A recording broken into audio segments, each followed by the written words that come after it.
Good morning and greetings coming to you live from our sanctuary here at 8th Street Baptist on the corner of 8th and Oakland, right next to the Sumner High School in the heart of Kansas City, Kansas, a.k.a. they call it the Dot.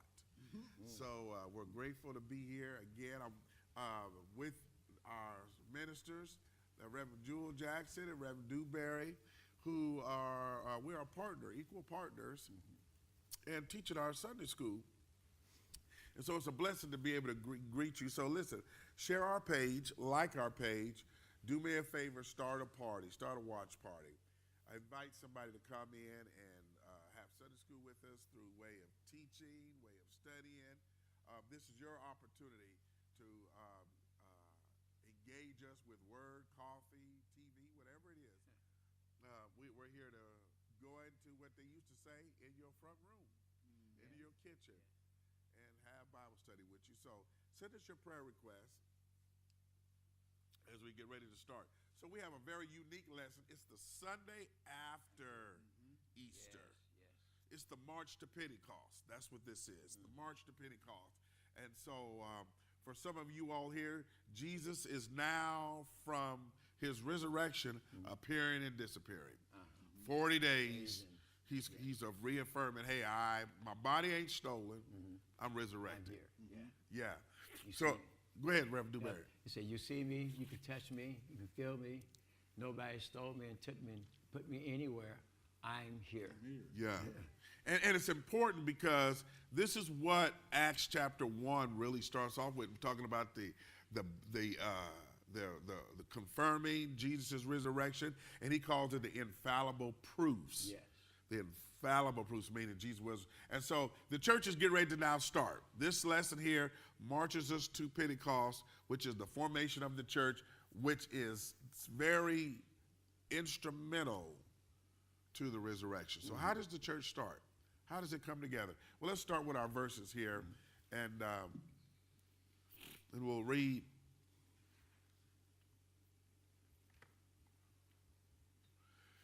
So Mark chapter 12, verse 17 says, Jesus said to them, render to Caesar the things that are Caesar, and to God the things that are God's, plural, possessive.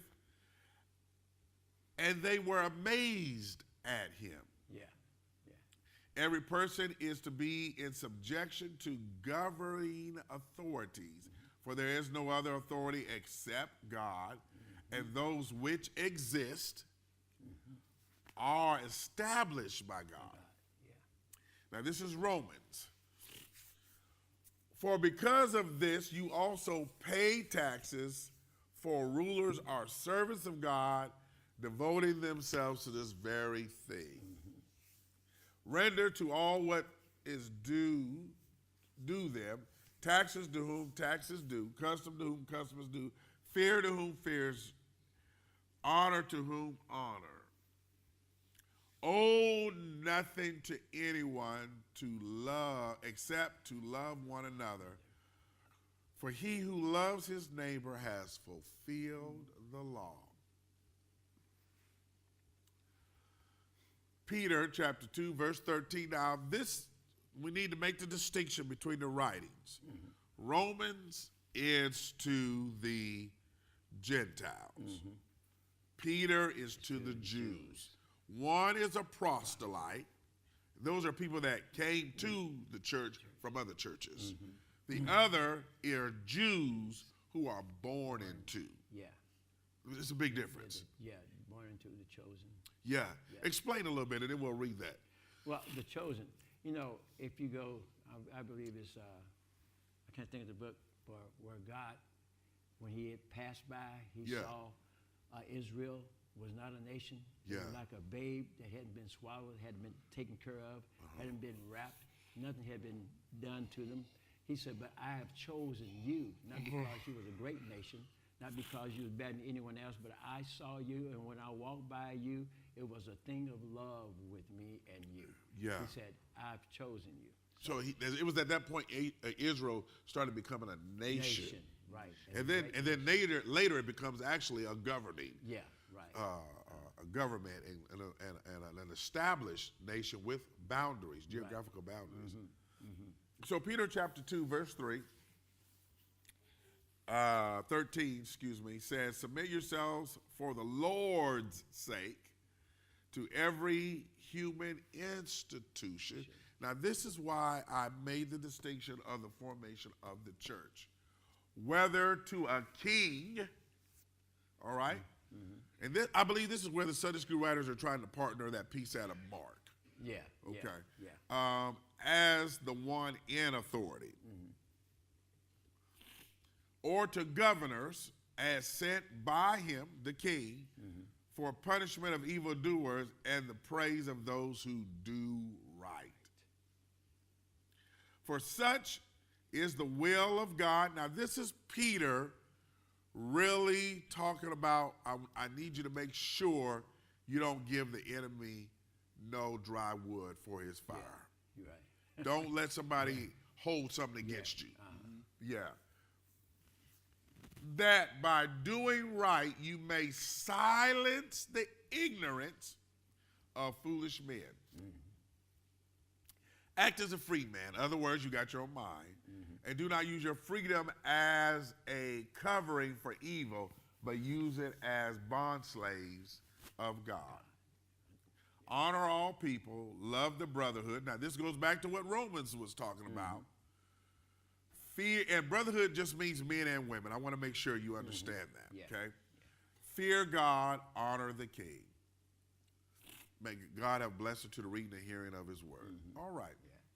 So, tell me a little bit, what came to your mind, Reverend Dewberry, when you were reading this, studying this, preparing? Well, when I was reading this and studying this, and when I first look at Mark chapter 12, verse 17, I saw that I had to go back a little bit further, where they were trying to really trick Christ into saying the wrong thing. Yeah. That they may put him in jail.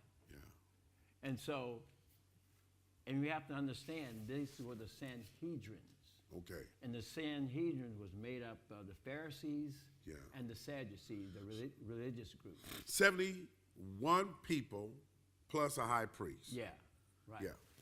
And they thought they had Jesus tied up. Yeah. They thought they had him right there. And so here, they asked the question, should we give to Caesar? Yeah. Or shall we not? Yeah. And Jesus answered in such a way that was amazing to me, and I read this thing several times. Yeah. You know, he said, "Render unto Caesar what is Caesar's." He said, "And unto God what is God." And they looked at it and they saw, what a wonderful thing, because they wanted to trick him up and put him in jail. They thought he would say something that was treasonous. Yeah.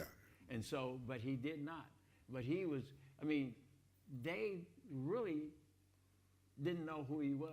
Yeah. But they thought who he was, but they knew a little bit more about him now that he said, "Render unto Caesar's that which is Caesar's, and unto God that which is God's." You know, and he asked the question, whose portrait is on this denarius? Yeah. He said, "Give me that denarius." Yeah. He said, "Now whose portrait is on there?" They said, "Caesar's." Yeah. And he said, "And the inscription, Yeah. what does it say?" It's talking about Caesar. Yeah. And as they was listening, and it may not sound like it was deep, but I'm going to say it again. He said, "Now look, Caesar's picture. Yeah. Render unto Caesar's what is Caesar's, and unto God what is God."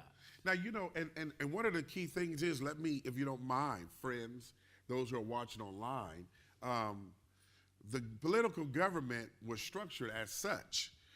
You had Caesar, then underneath the Caesar, you had the governors. Underneath the governors, you had the Herods, and underneath the Herods, and Herod is not his name. No, these are political titles. Yeah. So you had the Caesar, like the President of the United States. You had governors, like we have governors of states. Then you had mayors, which are what we would call the Herods. Yeah. And then you had pilots, which are like your representatives or your councilmen. And so essentially what we have here is the gospel, and this lesson is really trying to get us to see what government structure look like, and then the church shaped. Is shaped in structure. Okay, how is the church shaped? Well, what does the church look like orally? So he's saying, hey, I need you to know this. You gotta respect people. Yeah. And another thing I should have mentioned also, they were heavily taxed. Yeah. And everything, in every place they went, you had to, as you go out of town, you had to pay a tax. As you come back into town, you had to pay a tax. They were just so heavily, and so when I think I got a little bit ahead of myself. No, please continue. And so when they said, render unto Caesar what is Caesar's, the people were saying, we've been put down so hard with paying money that we have not really money to pay tithes. Yeah. Well, and keep in mind that there were levies placed on people. Yeah. Levies. Yeah. And so these assessments were very heavy. Yeah. And so essentially, the church then starts to, after the birth of Jesus, the church and the government were butting heads. Yeah. They're butting All heads. the And they're butting heads because now the way of Christ, or people of the way, which is a title and term, they gave Christians before they were called Christians. Yeah. And so it was really the people of the way versus the government. Okay, we believe in treating people right with respect. And if you could put the Romans piece up.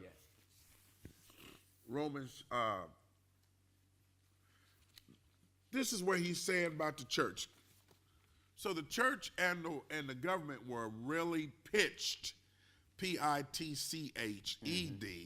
against each other.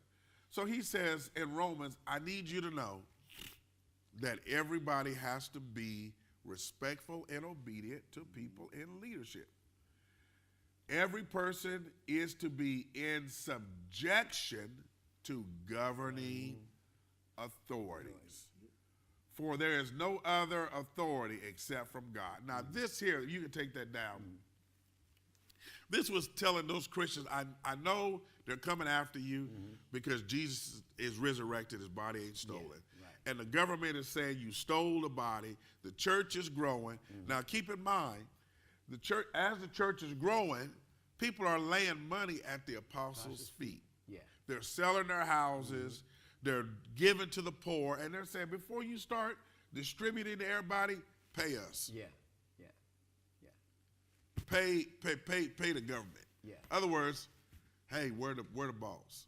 And if you think about it now, we are heavily taxed. We just don't spend a lot of time talking about it. Oh, very heavily taxed. And people don't realize it, but I'm Miss Piggy, I'm not a penny pitcher, but I'm a penny watcher. You know, the sales tax varies based on municipality where you live. So a Coke don't cost the same in Wyandotte County on the west end as it does on the east end. It's 3 cents difference. Now to us, we're saying to the piggy, what's 3 pennies? But 3 pennies by how many people that come through there? Then you turn around, you go to Independence. The tax on sales now I'm gonna make a different comparison. For cigarettes, it's not the same tax on a soda. Totally different. Did you know the tax on meat is different than the tax on groceries? And when they consider groceries, and now I'm gonna date myself, you probably don't know a lot about this, Reverend Jewel, but groceries is anything dry and in a can. Groceries not meat. No. What's in the meat section is taxed different than what's on the shelf because of the expiration of the commodities. Oh, yeah, I see. So dairy is different than groceries. And so what they did was, and you know they slick, They said, well, you know, we got to figure out, the government said, we got to figure out how to do this. So stores like, see, grocery stores when I grew up wasn't like Walmart and Target. Oh, no. A grocery store was a grocery store, and a clothing store was a clothing store. Pennies, garments, y'all remember that? Pennies, clothes. Frederick Meyer, they were clothes store. You went and bought clothes there. Yeah. Now you can buy everything. So when you go to a place like Walmart, they curve the taxes because you got food, clothes, socks, lawn stuff, grill stuff, building supplies. You can buy bicycles. So now they get more taxes. And so what the church was saying was, hey, we know you're cheating. We know you're robbing. And we got a responsibility to take care of people. Yeah. Those that don't have. Yeah. Yeah. And when, you know, under their rule, that those that didn't have, it seemed as though they still didn't have. Yeah. Because they still taxed those people just as much they checked anybody else. Yeah. Yeah. Yeah. So it was a real struggle. And it's just like today. You know, the ones that make so much money, they're taxed. The others, the next group, the middle class, they're taxed. And all of them are taxed basically the same. I know the higher paid, it seems like they're taxed less. Yeah. Well, look at this. Put those verses up there, Sister Leslie. Good morning. Or Sister Connie, because these verses are so huge about being obedient to the government, meaning you may not like it, but do what's right. Yeah. Verse 2, please. Our next verse. Or Romans 13. Yeah. Or thank you. 6 through 8. Yeah. For because of this, you also what? Pay taxes. Pay taxes. For rulers are servants of God, devoting themselves to this very thing. Next verse. Render to all what is due, tax to whom Taxes due. custom to whom custom is due, fear to whom fear, honor to whom honor. That's good. Thank you so much, Sister Leslie. Here's the problem. You can't get upset as a Christian because of the way the world is doing business. And also because all of it is ordained of God. Now that's the problem. And you know what?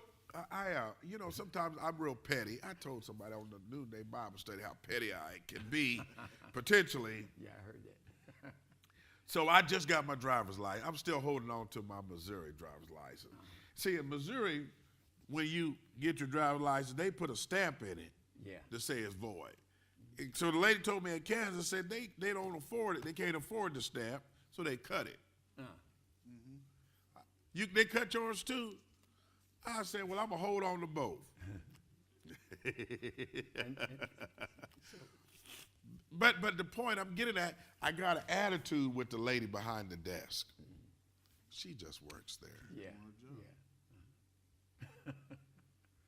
I mean, I was really irritated. She's just coming to work. Here's what I'm saying, that we take our frustration out on the wrong person. And that's where it's a stumbling block. Well, but so that was part of it, Sister Smith. But the other part of it was all the changes they made me go through.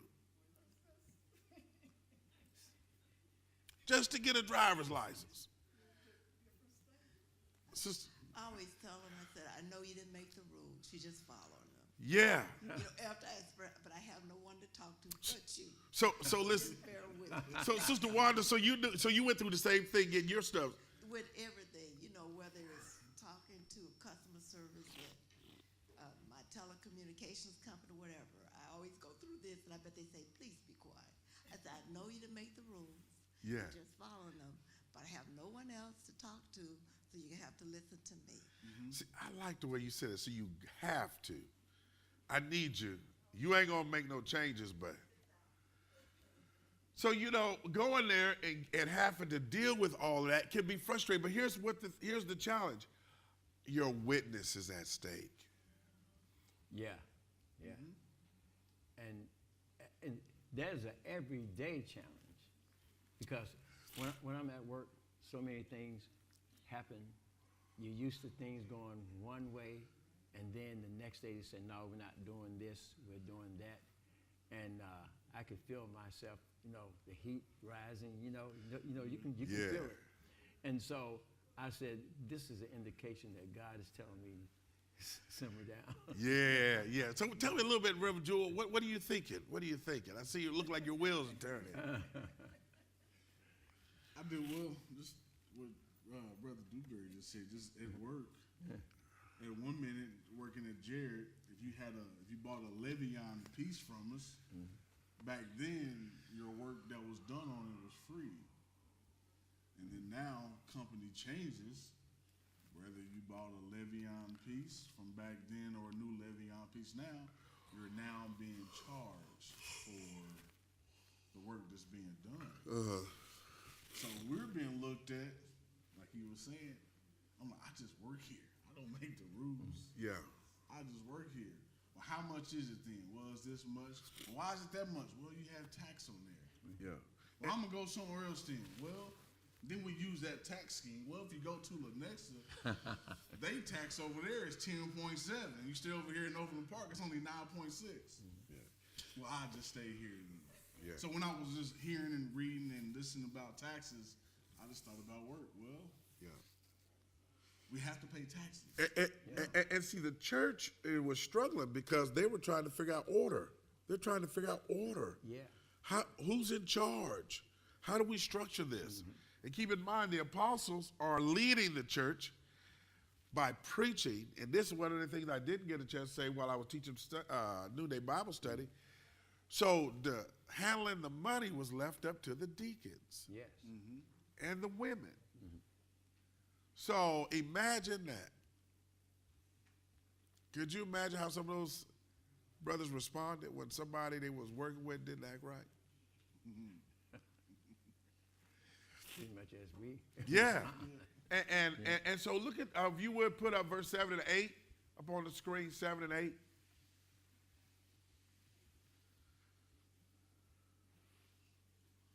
Verse 7 and 8. Or would you read it, Reverend Jewel, because they look like they're working up top. Verse 7, render to all what is due to them. Tax to whom tax is due, custom to whom custom, fear to whom fear, honor to whom honor. Verse 8, owe nothing to anyone except to love one another, for he who loves his neighbor has fulfilled the law. Oh, boy, that's just powerful. Fulfilling the law by loving each other. How you treat me. Yeah. So I got a That goes question. back. I got a question on that. What's the difference? Now this is a serious question. What's the difference between like and love? You know, we said that on Bible study, Noonday. That's the reason why I'm asking. So Noonday, I borrowed from my granddaddy. He's born in 1916, 12. My grandma was born in 1916. My granddaddy used to say, I love you, I just don't like you. Okay, that's it.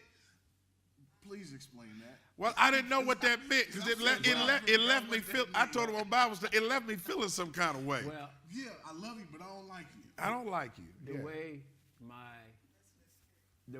my father and mother told me what that meant is, I don't know you well enough yet, and you don't come around enough to care for me.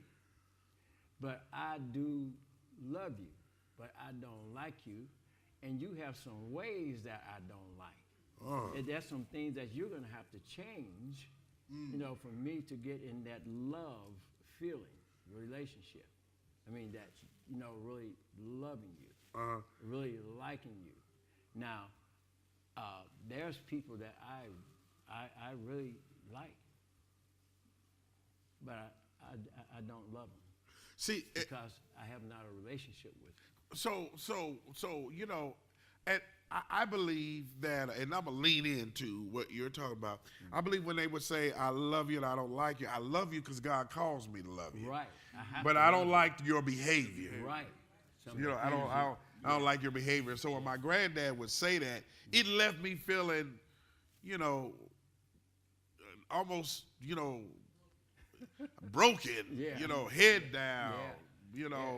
you know, I was walking away. And so when he says, when the writer of Romans says to the proselytes, now keep in mind, Romans is a proselyte.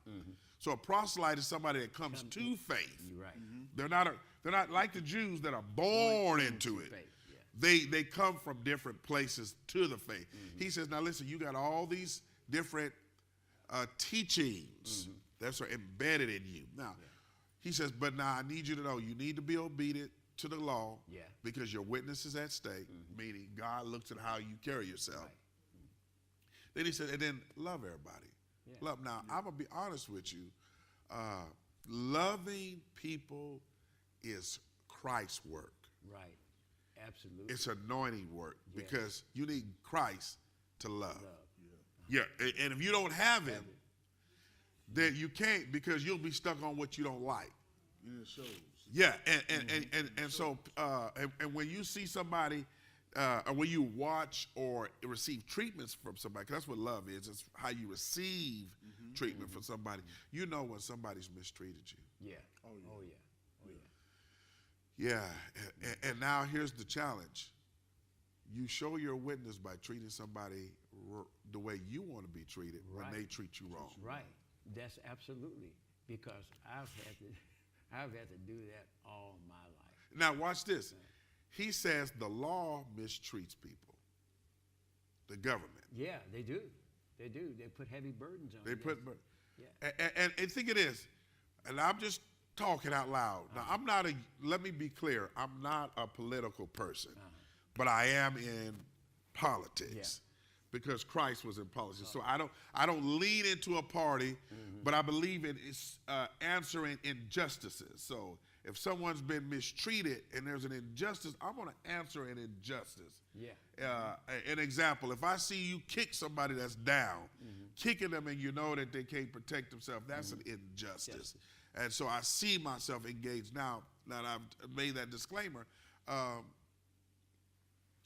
when you look at how the government treats people, they're doing their job based off of the people that they have elected and the views that they have Yes. while they're leading. So And they're the the world people, leaders. yeah, and so you have local politics, state politics, and U.S. politics. You have those different branches, Yeah. municipalities. And so essentially, think of this. Who works a guy 40 hours a week and levies him or her by a percentage rate based on where that job is? Because you know taxes are based on where you work and where you live, right? Everybody knows that, right? So then they turn around after you pay taxes on your wages, you pay taxes on your gas, you pay taxes on your Food, lights. yeah. Everything, electricity. And so I just happened to notice something, Reverend Dewberry, Reverend Jewel. Do you know you pay taxes on prescriptions? Oh yeah. Oh yeah. So somebody's sick, they go to get medicine, they just got enough to pay for the medicine. Now you're going to put a Tax there. on them.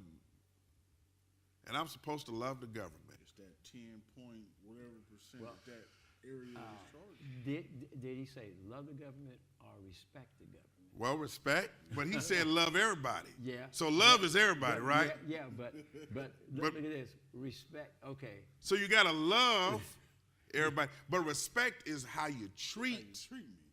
Yeah. Treat them right. Oh, You know, treat them right yeah. because you're gonna have to do a whole lot of work to love the Yeah. government. Sister Wanda, I was gonna say, when I lived in St. Louis, we had to, they taxed us for working in the city of St. Louis. You could have the same job, you made more if you worked in the county. yeah. But if you worked in St. Louis, there was an 8% or whatever on your income, and you had to pay extra. Same thing in Kansas City, Missouri. And so when somebody's now legally here, let me give you a historical way they looked at it, Reverend Jewel. They looked at taxation as a way to steal in the biblical terms. It was who stole. Yeah. It was a way of taking from somebody without even And this writer, Romans, says as Christians, don't give anybody something to take away from your witness. Yeah. So, in spite of what they're doing, we are to be respectful Yeah.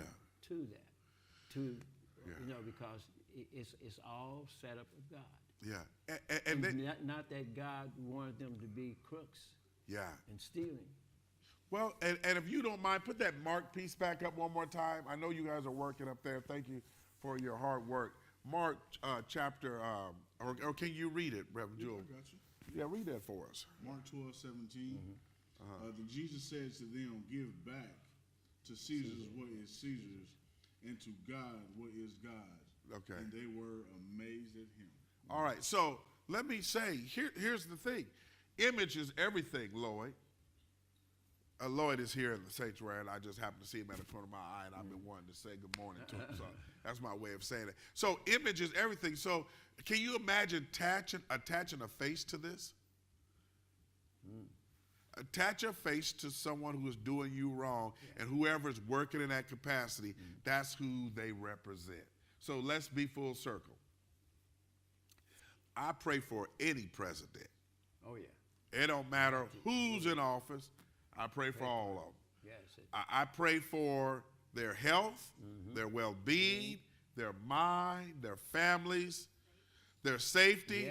Yeah. Now, I don't like policy, so you got to make the difference between policy and person. Yeah. Which is why I said earlier, I don't ascribe to a political party. I'm a Christian.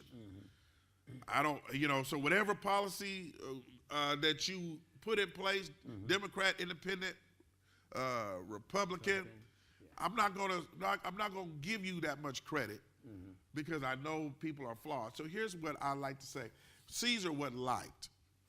No. He was not liked. No, he wasn't. But they watched what they said in front of him. Oh, yeah. They watched how they treated him. So they're saying the same way you treat Caesar, treat the people that work there. They're just the person carrying the mail. Yeah. You don't get mad at the mailman for bringing you the light bill, the gas bill, your mortgage, your car note. I mean, the mailman really ain't liked. No, he's not. You're gonna get mad at him. Yeah. The mailman is not your friend. I ain't never saw the mailman really bring you no good news. He bring you disconnect notices. That's when you're really upset. He does all that. Yeah, and so so when you think about it, now here's the thing. The church's witness is at stake, and he's saying now the reason why I believe these Sunday school writers put the book of Romans together was because the Romans handles things by force. They answered injustices by physical force. Yeah. And I said in the Sunday school lesson this week, there are a number of ways to protest. Yeah, we protest different ways, don't we? Oh, yeah. Yeah. I recall while I was teaching Sunday school this past week online, I said to them, I had a member that I pastored some years ago, and she was upset. Some things weren't going the way she felt like they ought to be handled at the church. And, we were trying to work through some hard things, some hard times, some rough decisions. So she said she wasn't going to give. Now, I didn't know she wasn't giving. I mean, I don't police, see who gives, who don't. I just trust God. Whatever happens, what it happens, And so this particular Sunday, she walked by and she stood in front of the plate, which caught my attention. And I was trying to figure out what was going on. So I didn't know how long she hadn't gave because I don't really, that's not my priority, looking at that stuff. And she threw all her envelopes in at one time. And she made it a point to let me see her throw them in. So, of course, I said, okay, let me see what's going on here. And she got convicted, she said, throughout that week. And because she was convicted, she decided to give what she had been holding. Yeah. And so she had it organized. All her envelopes was dated. And she threw them all at one time. And she put them in there. What I'm saying is, we as Christians, we got to realize that we cannot protest the way we do things in disobedience. When we stop doing things, it's a way of acting. It's to try to tell somebody, I don't like what you're doing, right? So yesterday I drove, since I moved to Kansas, I drove down Parallel, and again at the mall, Donna, they were protesting right by McDonald's. Hold up signs. You go on the plaza, they hold up signs. They protested. How many of us have protested and saw people and didn't speak to them, went the other way? It's still protesting. Yeah, it's protesting. Yeah. It's protesting a different way. Or just mistreated somebody. It's still protesting. It's just done a different way. It's making sure you let somebody know you're what? You're upset. Upset with them. Yeah. And so, every day. yeah. Yeah. Huh? It's like, I guess I protest every day. Well, and I think that's why the lesson is so pointed, is because he says respect, honor, fear. Yeah. Respect, honor, fear. So I got a question on that. Since you said protest, Yes, so you said when we see somebody we don't like, we go the other way. this is type of It's a protest. type of protest. So when your parents tell you growing up, if you ain't got nothing nice to say, don't say nothing at all. Is that part of the protest? I don't think too? that's a part. I think that's smart. Yeah. So I'm gonna turn the other way then, because if I see you, I don't want to. Well, I would rather get my tongue together so my witness isn't damaged Yeah. than to say something and somebody say, I listened to you at church. I'm really surprised you act like that. I heard you ministering. Never would have thought of my wildest imagination. You would say that. You would, because influence, you don't realize you have it until it's gone in most cases. Yeah. Sister Wanda. Yeah, I'm sorry. I was gonna say, we are the only Bible that a lot of people read. See, Yeah. And especially if you claim to be a Christian, Yeah. they're gonna read you more. So, and we're responsible if we turn anyone away from Christ. Yeah. So we have to be careful every time you move. You have to be careful what Yeah. people are reading. Yeah. And if you would put that Peter piece up. Peter, if you don't mind putting Peter up. Because this is really good, that Peter 2, if you could put that verse up on the screen for us. Peter, if you could put the Peter piece up.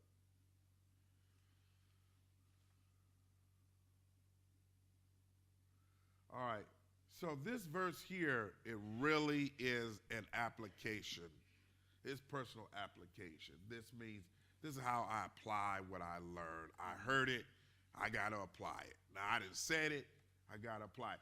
Testimony for a Christian is what you're selling. That's what you're selling. This word right here, phrase, really gets everything. It's got a comma behind it, which means it's a complex phrase. A comma in a sentence, when they put it there, is complex. Meaning, now pause, think about what's being said. Here's what's being said. Submit yourselves for the possessive word, Lord's sake, to every human institution. If you could take that down. Now that is powerful. Submit. Submit. That's a hard word. That's one of the ones where you take a deep breath Yes. and you say, are you sure? How do I know you right? It's almost in your mind where you're saying, what is really going on here? Submit to Caesar, Mark chapter 2, Romans to every, Office, high office. yeah, and Peter, every human institution. Yeah. Boy, that's rough. It is. It is. You know, my brother James, Uh-huh. you know, my father would say, he would talk to each one of us about our situation in submitting to things. He said, now, the greatest person in this house, he said, I'm just going to be truthful. He said, James, you find it hard to submit. He said, and the reason why I know this is because you still haven't done what your mother told you to do. Oh, mercy. Now, my mother told him to go to the next door neighbor and apologize Oh. for knocking the head of her roses off the stick. And he hadn't done it. Yeah. He said, but you have to submit to what your mother have told you. And he said, now, listen, if you can't submit to her, I'm going to give you, and I'm going to tell you about something that you need to do, and you will submit. And he's got, and my, James kind of looked, and he knew what my father was saying. If you don't do what mom says, I'm going to take care of that situation, and I'm going to whip you. Yeah. So one way or the other, he's going to submit. Yeah.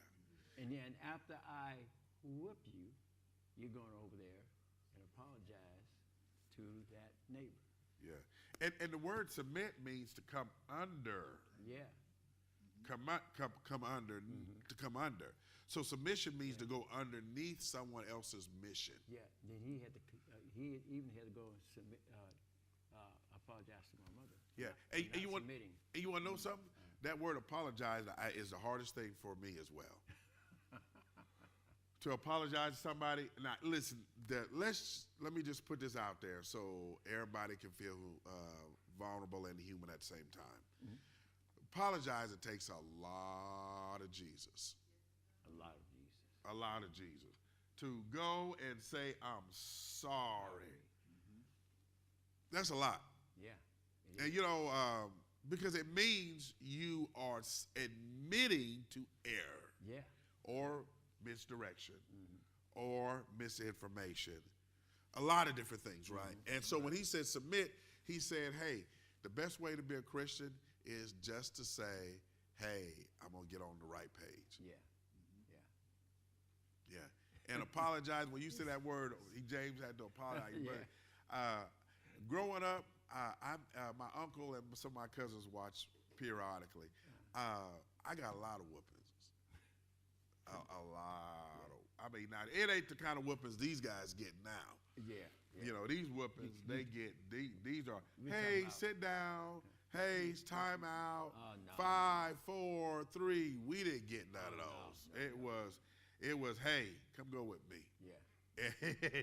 And you started crying when everybody knew when you went to the Yeah. bathroom, when you came back, it was business had just picked up. It was, and then think of this. There was a heavy responsibility too when we were coming up being reared that you left home and you didn't embarrass your family. Right.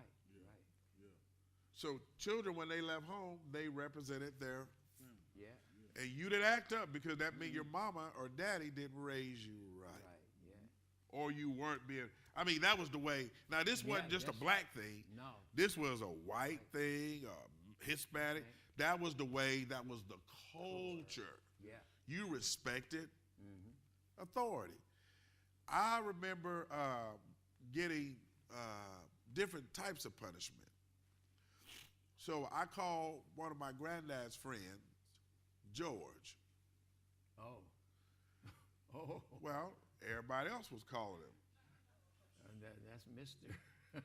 So they were pickling peppers, because the old ladies, they'd come together and they'd, have stuff from the field, and they'd be, making stuff, and they'd have them little yellow dish pans and them tin dish pans. You probably didn't, you don't see them.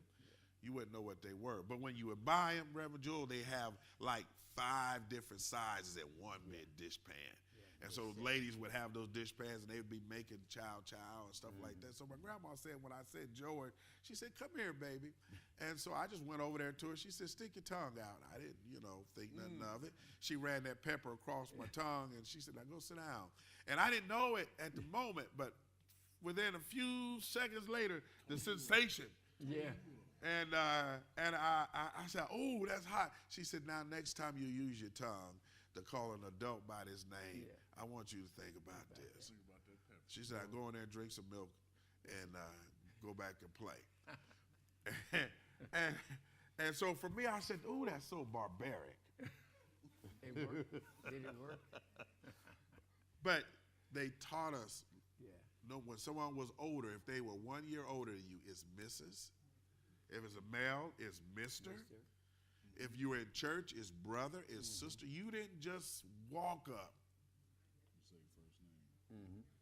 No, you didn't. You were taught how to respect. Respect people. When you went to school, you called your teacher Mr. or Mrs. You went to the doctor, you didn't call your doctor, you called your doctor by a title, doctor. Yeah. And so when we look at this as Christians, we got to think of our witness, because we are so loose when we address each other, don't we? Too common is what you call it. I remember my granddad taught us, and then I'm going to back off, Reverend Joel, and give you some time to sum this up. He said, when you get a lady and you call yourself liking her, you make sure she walks to the inside of the sidewalk. Yeah. Yeah. Yeah. That's what he said. Yeah. And that's really heavy in the Hispanic world, Yeah. because that's showing that she belongs to you and you protect her. You're a protector. Yeah. And you don't you dare go to a restaurant and let that lady open that door. Oh no, you better open that door. It was respect. So sum us up. Witness, respect, law, submission. We've been talking, and we've been kind of dating ourselves. So give us a summary, You've Reverend been Jim. dating yourself.